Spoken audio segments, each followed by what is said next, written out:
This story was submitted by a man we'll call Elias. And it begins on a Tuesday afternoon in late October, inside a law office that smelled like old carpet and toner ink, where two parents sat across from their two adult sons and explained, with absolute confidence, that they had divided their estate fairly. Now, when someone tells you a decision is fair, what they usually mean is that it benefits them and they prefer you not to argue. That's what happened here. Elias's father, we'll call him Dale, had built a regional logistics company over 30 years. Freight brokerage. Warehousing. A fleet of about 40 trucks running routes through 3 states. At its peak, the company was clearing north of $2 million a year in net profit. It wasn't glamorous, but it was real money. Dale's wife, Elias's mother, we'll call her Mary Ann, had inherited a 200-acre farm from her own father back in the early 80s. It sat in a rural county about 4 hours from where the family actually lived. Nobody farmed it. Nobody visited it.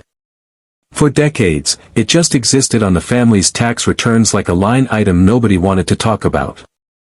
So here's the split. Caleb, Elias's older brother by 3 years, was given full ownership of the logistics company. The fleet. The contracts. The warehouse properties. He also received the family's primary residence, a 4-bedroom house on 2 landscaped acres in a gated community, appraised at just under $1.4 million. Elias got the farm.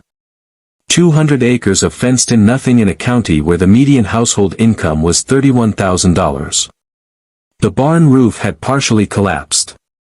The well pump hadn't been serviced in over a decade. The county had actually sent a notice the previous year threatening a fine for the condition of the frontage road fence. And when Elias sat there, looking at the documents, and asked, quietly, not angrily, just asked, why the split was so lopsided, his mother said something he told me he'll remember for the rest of his life. She said, "Caleb has the drive for business. You've always had a simpler heart. The farm suits you. A simpler heart." That's what they called it. Not less ambitious. Not less capable. They chose the word simple, like he was someone you'd pat on the head and hand a pair of boots. His father didn't even look up from the paperwork. Caleb, sitting 2 chairs over, didn't say a word. Didn't offer to split anything. Didn't flinch. He signed his section, shook the attorney's hand, and asked where he should park when he came by the warehouse on Monday. Elias signed too. He didn't fight it. He told me he didn't fight it because he understood something about his family in that moment that no argument could fix. They had already decided who he was. And no amount of pushback in a lawyer's office was going to rewrite 30 years of their assumptions. So he took the farm. And everyone in that room thought that was the end of the story. It wasn't. Elias moved to the farm in November. I want you to picture what that actually looked like, because the version in your head right now is probably too generous. He pulled up in a 12-year-old pickup truck with everything he owned in the bed and a U-Haul trailer behind it. The gravel driveway was so overgrown with thistle and ragweed that he had to get out twice to pull brush away from the trailer hitch. The main gate was a rusted cattle gate held shut with a loop of baling wire so corroded it crumbled when he touched it. The farmhouse was a 3-bedroom built in 1961. The last time anyone had lived in it full-time was 2004, when Elias's grandfather had gone into assisted living. Since then, family members had occasionally used it as a hunting cabin. Occasionally meaning twice. The kitchen faucet ran brown for 6 full minutes before the water cleared. One of the bedroom windows had been broken, probably by a bird or a branch, and rain had gotten in. The drywall beneath it was soft and black with mold.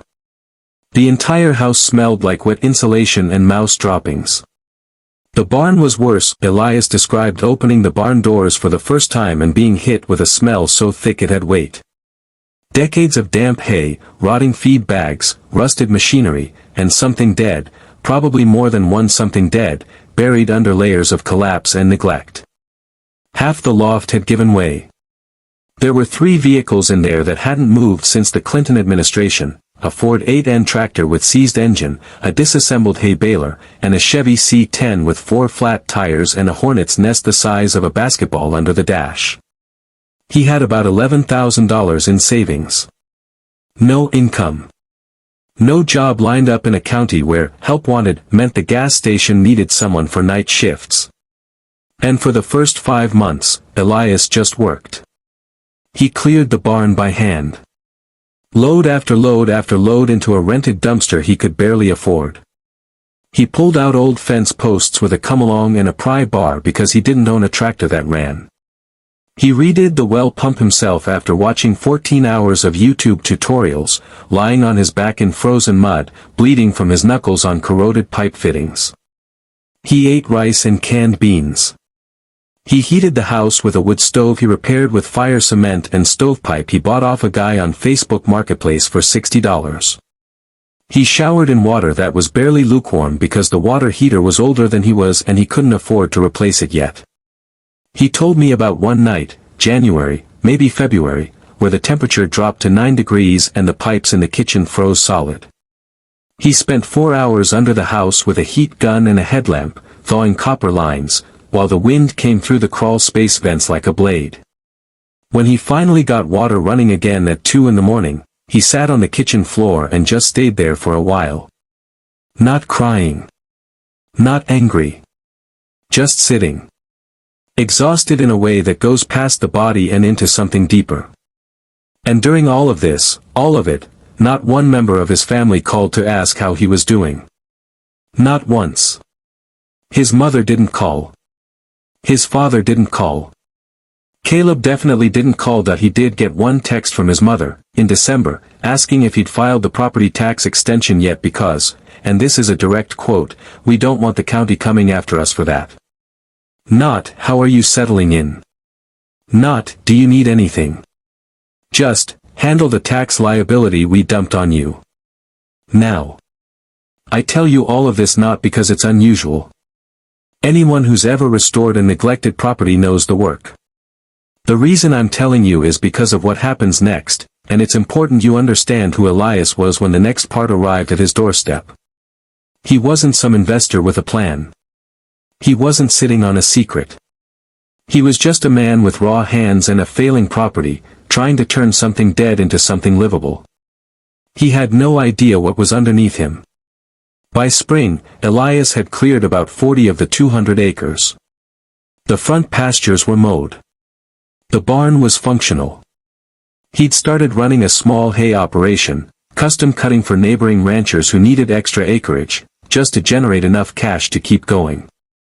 He bought a used tractor at auction for $4,000, spent another $800 fixing the hydraulics, and started turning the soil on a back section of the property he'd never even walked before. That back section. The back 40, more or less. It was overgrown with cedar and scrub brush, bisected by a dry creek bed, and it bordered a ridge line that looked out over a valley to the south. Elias had been meaning to clear it because he thought he might be able to lease it for cattle grazing. Basic stuff. Survival-level income. He was out there one Saturday morning in April, chain-sawing cedar, when a white Ford F-250 pulled up on the county road that ran along the southern boundary of his property. A man got out. Mid-50s. Clean boots, but the kind that had seen dirt before. Button-down shirt tucked into Wranglers. He had a clipboard and a county plat map. He introduced himself. Said his name was, well, we'll say it was Garrett. And he said he was a landman. Now. If you don't know what a landman is, here's the short version. A landman is someone employed by energy companies, oil, gas, mining, to research property records and negotiate lease agreements with landowners. They are, essentially, the people who show up at your door when someone wants what's under your dirt. And Garrett had been knocking on doors across the county for 3 months. Garrett didn't come in hot. These guys never do. The good ones, and Garrett was apparently very good, start with questions, not offers. He asked Elias how long he'd owned the property. He asked about the family history. He asked if Elias had ever had the land surveyed or if he knew anything about the geology of the area. Casual questions, the kind that sound like small talk but are actually calibration. Elias told him the truth, he'd inherited it.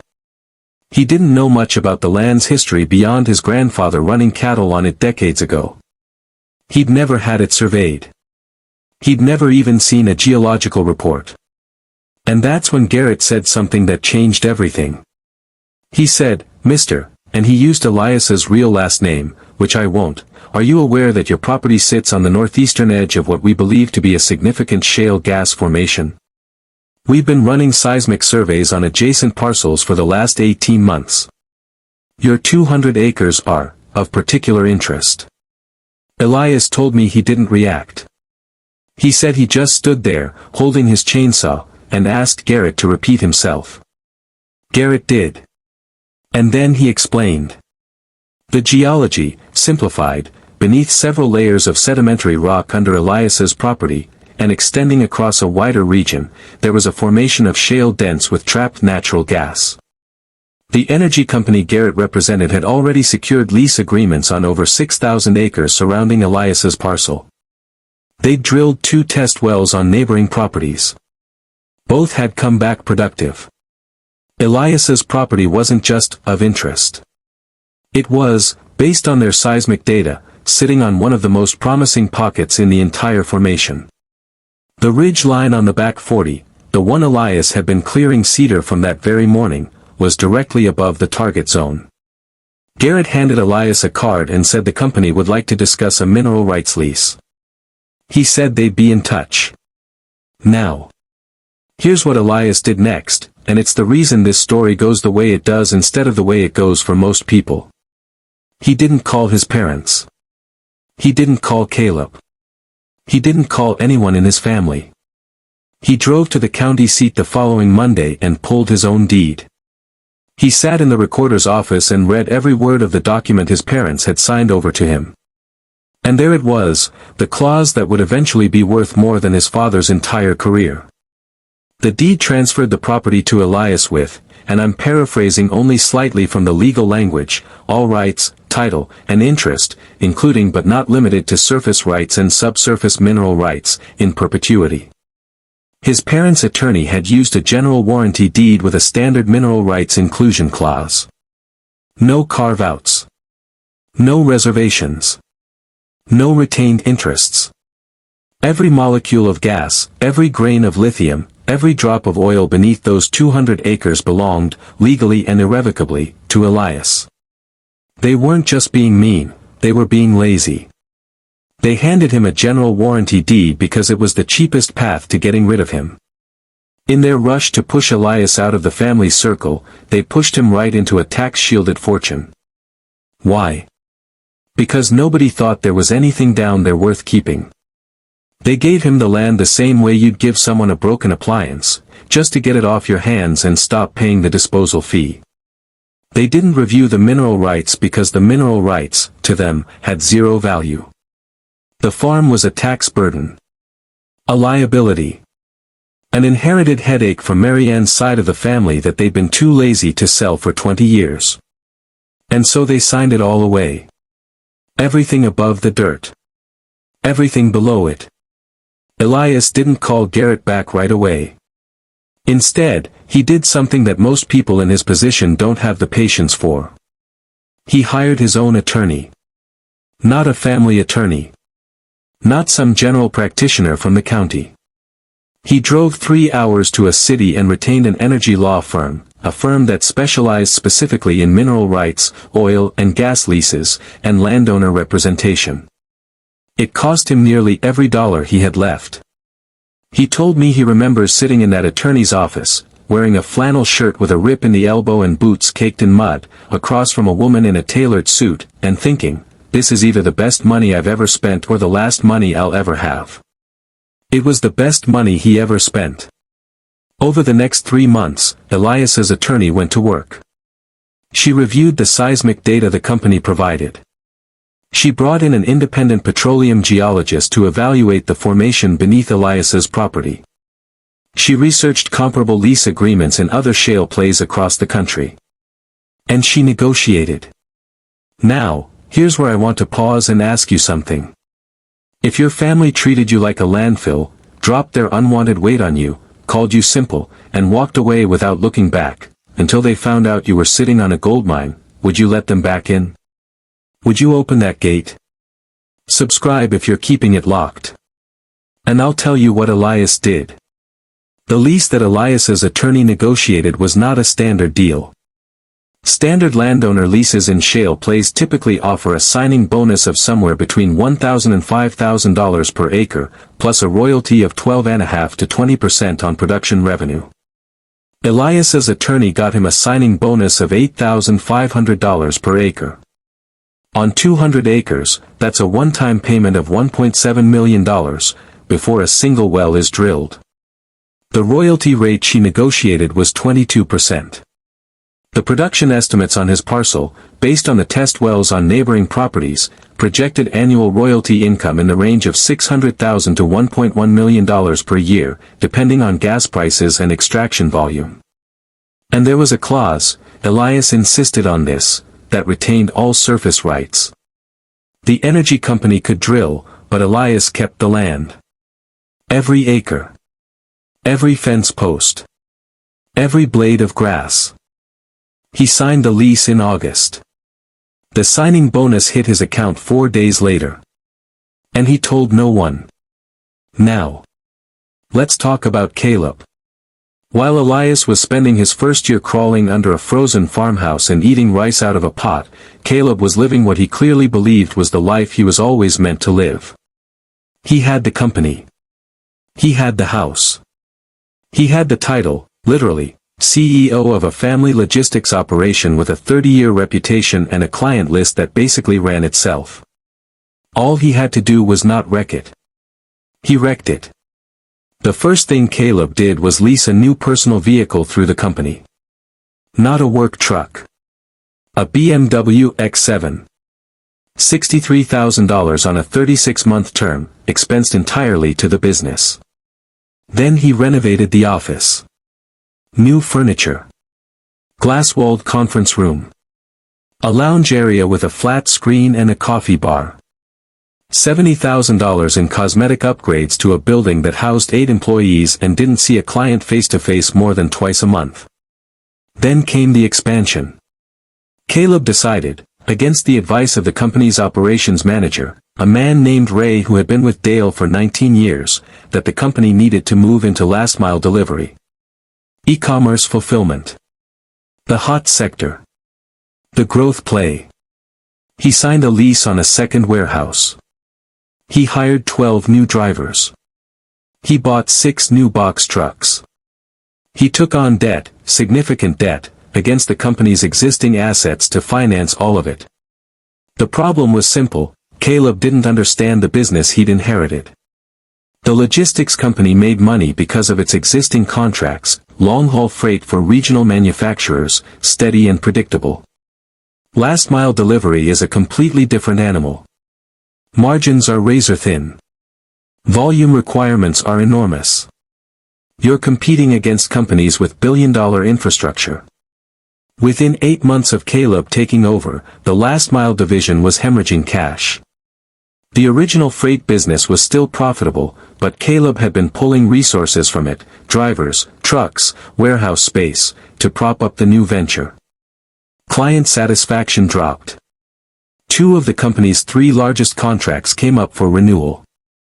One renewed at a reduced rate. The other didn't renew at all. Ray, the operations manager, quit in month 10. He told Caleb the company was being driven off a cliff by someone who'd never sat behind the wheel.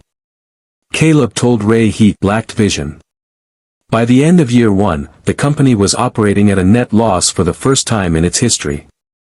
By the middle of year 2, Caleb had burned through the company's cash reserves and was behind on payments for the second warehouse lease, 3 of the new trucks, and the line of credit he'd taken against the original warehouse. And this is where Dale and Marianne re-entered the picture. Because Caleb, finally forced to admit the situation was dire, went to his parents. Not to ask for advice. Not to admit fault. To ask for money. Dale didn't have liquid cash to give, most of his net worth had been in the company he'd handed to Caleb. Marianne's assets were the house and whatever savings they had, which was enough for retirement but not enough to bail out a failing logistics operation. So they started looking for other options. And someone, Elias suspects it was Marianne, started paying attention to the county where the farm was located. Because by then, the energy company's activity in that region was public knowledge. Drilling permits had been filed. Local news had run stories. Land values in the county had doubled in a year. And when they looked at the farm, the trash asset, the joke inheritance, the thing they'd given to their simple-hearted son, they saw the equipment. New fencing. A rebuilt barn. A graded driveway. Active drilling rigs on adjacent properties. And they understood. They showed up on a Saturday. No phone call. No warning. Elias looked out his kitchen window at 7:40 in the morning and saw his father's Tahoe coming up the driveway, followed by Caleb's BMW. Marianne was in the passenger seat of the Tahoe. All three of them. Together. Unannounced. Elias told me he poured himself a second cup of coffee and sat down on the porch. He didn't go out to meet them. He just waited. Dale got out first. He looked around the property the way a man looks at something he used to own and no longer recognizes. The barn was standing straight. The fences were tight. There was a steel equipment shed that hadn't existed before. The pastures were green and mowed. There were tire tracks from heavy vehicles, service trucks for the drilling operation on the adjacent parcel. Caleb got out next. He didn't look at the property. He looked at Elias. And Elias said the expression on his brother's face was something he'd never seen before, resentment cut with desperation. The look of a man who needs something from someone he spent his whole life looking down on. Marianne stayed by the car for a minute, arms crossed, scanning the horizon where you could see the top of a drilling derrick about 1.5 miles to the south. Dale spoke first. He didn't ask how Elias was doing. He didn't comment on the improvements. He said, and Elias remembers this clearly, we need to talk about the property. Not your property. The property. They sat at the kitchen table. And over the next 90 minutes, Elias listened to the three of them execute what he later described as a choreographed ambush. It went in 3 phases. Phase 1 was Caleb's pitch. The company was in trouble, a temporary cash flow issue, Caleb called it, and needed an infusion of capital. The farm, now that it had appreciated, should be folded back into the family's asset structure. The idea was to create a family LLC, transfer the farm into it, and use the land, and its mineral rights, as collateral for a new line of credit to save the logistics company. Phase 2 was Dale's appeal to legacy. He built that company from nothing. It was his life's work. It was the family name. Letting it fail wasn't just a financial loss, it was a betrayal of everything he'd built. The farm had always been a family asset anyway, Marianne's father's land, kept in the family for generations. It should stay in the family. Together. Under a unified structure. Phase 3 was Marianne. And this was the one Elias said actually made him grip the edge of the table. She looked at him and said, we never intended for the mineral rights to go with the property, Elias. Your father and I always understood those to be retained by the family. There may have been a clerical error in the deed. We've spoken to an attorney, and we believe we have a case to reclaim the subsurface rights. A clerical error. That's what she called it. The legal document they signed, in front of their own attorney, reviewed and notarized, a clerical error. Because the thing they threw away turned out to be worth millions. Elias didn't yell. He didn't argue. He told me he let the silence sit for about 10 seconds, long enough for all 3 of them to start shifting in their chairs, and then he spoke. He said, wait here. He went to the bedroom. He came back with a fireproof document box. He opened it, removed a folder, and laid 4 documents on the kitchen table, one by one. The first was the original deed. The general warranty deed, signed by Dale and Marianne, transferring all rights, surface and subsurface, to Elias. No reservations. No retained interests. Clear, unambiguous language. The second was a title opinion prepared by Elias's energy attorney, confirming that the mineral rights were fully vested in Elias as of the date of transfer and that no prior encumbrance, reservation, or retained interest existed. The third was a letter from the energy company confirming the executed lease agreement with Elias as the sole lessor and mineral rights holder. The fourth was a copy of the county recorder's entry showing the lease had been publicly filed. He laid them out like cards on a table. Neat. In order. No drama. And then he said, and this is the line he told me he'd been holding in his chest for over a year. You gave me everything under this dirt because you thought it was worthless. You didn't check because you didn't care. And now it's mine. Not the family's. Not Caleb's. Mine. The same way you decided the company was Caleb's and the house was yours. You divided this family by what you thought people deserved. So here's what I deserve, all of it. Dale's face went white. Marianne started to speak, something about family obligation, and Elias cut her off. He said, "You called me simple. You gave me the thing nobody wanted and told me it suited me. You didn't call me for a year. Not when I was freezing. Not when I was broke. Not once. You're here now because you need money. That's not family. That's a transaction.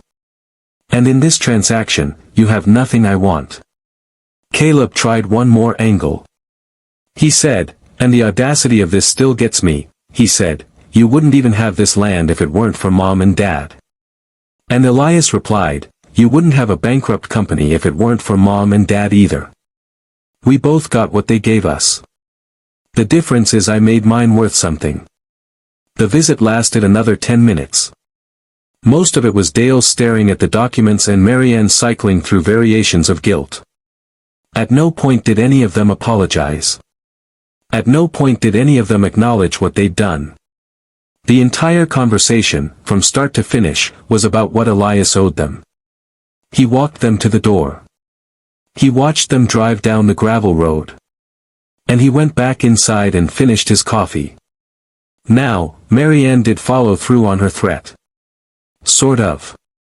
The family retained an attorney who sent a letter to Elias claiming the mineral rights transfer was not reflective of the grantor's intent and requesting a voluntary reconveyance of the subsurface rights back to Dale and Marianne. Elias's attorney responded with a 6-page letter that, in legal language that was as polite as it was final, explained that the deed was valid, the transfer was complete, no evidence of fraud or duress existed, and any attempt to challenge the conveyance in court would be met with a motion for summary judgment and a counterclaim for legal fees. The family's attorney advised Dale and Marianne not to pursue litigation. They didn't have a case. The deed said what it said. The law was the law. They had signed it voluntarily, with their own counsel present. There was no clerical error. There was only regret, and regret is not a cause of action. That was the last legal contact. Now, Caleb. The logistics company filed for Chapter 11 bankruptcy protection 14 months after that kitchen table meeting. The restructuring failed.